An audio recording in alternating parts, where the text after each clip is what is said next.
ರಕ್ಷಣಾ ಸಚಿವ ರಾಜನಾಥ್ ಸಿಂಗ್ ನಾಳೆ ದೆಹಲಿಯಲ್ಲಿ ಜಪಾನ್ ರಕ್ಷಣಾ ಸಚಿವ ಶಿಂಜಿರೋ ಕೊಯಿಜುಮಿ ಅವರೊಂದಿಗೆ ದ್ವಿಪಕ್ಷೀಯ ಸಭೆ ನಡೆಸಲಿದ್ದಾರೆ. ಉಭಯ ದೇಶಗಳ ರಕ್ಷಣಾ ಸಂಬಂಧಗಳನ್ನು ಮತ್ತಷ್ಟು ಬಲಪಡಿಸುವುದು, ಕಾರ್ಯತಂತ್ರದ ವಿಶ್ವಾಸ ವೃದ್ಧಿಸುವುದು ಹಾಗೂ ಇಂಡೋ ಪೆಸಿಫಿಕ್ ಪ್ರದೇಶದಲ್ಲಿ ಸ್ಥಿರತೆ, ಭದ್ರತೆ ಉತ್ತೇಜಿಸುವುದು ಸಭೆಯ ಪ್ರಮುಖ ಉದ್ದೇಶವಾಗಿದೆ.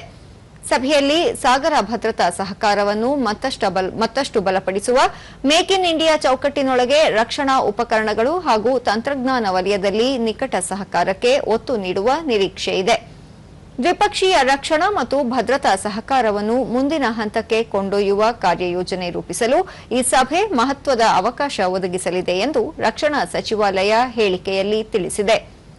ಈ ನಡುವೆ ಭಾರತ ಪ್ರವಾಸದಲ್ಲಿರುವ ಜಪಾನ್ ರಕ್ಷಣಾ ಸಚಿವ ಶಿಂಜಿರೋ ಕೊಯಿಜುಮಿ ಮುಂಬೈನಲ್ಲಿಂದು ಪಶ್ಚಿಮ ನೌಕಾ ಕಮಾಂಡ್ಗೆ ಭೇಟಿ ನೀಡಿದರು.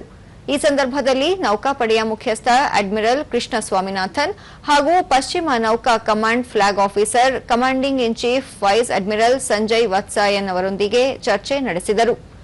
ಜಪಾನ್ ರಕ್ಷಣಾ ಸಚಿವರ 2 ದಿನಗಳ ಭಾರತ ಭೇಟಿ ಉಭಯ ದೇಶಗಳ ನಡುವಣ ಹೆಚ್ಚುತ್ತಿರುವ ರಕ್ಷಣಾ ಸಹಕಾರದ ವೇಗವನ್ನು ಅನಾವರಣಗೊಳಿಸುತ್ತಿದ್ದು, ದ್ವಿಪಕ್ಷೀಯ ಕಾರ್ಯತಂತ್ರದ ಪಾಲುದಾರಿಕೆಯನ್ನು ಮತ್ತಷ್ಟು ವಿಸ್ತರಿಸುವ ಬದ್ಧತೆಯನ್ನು ತೋರುತ್ತದೆ.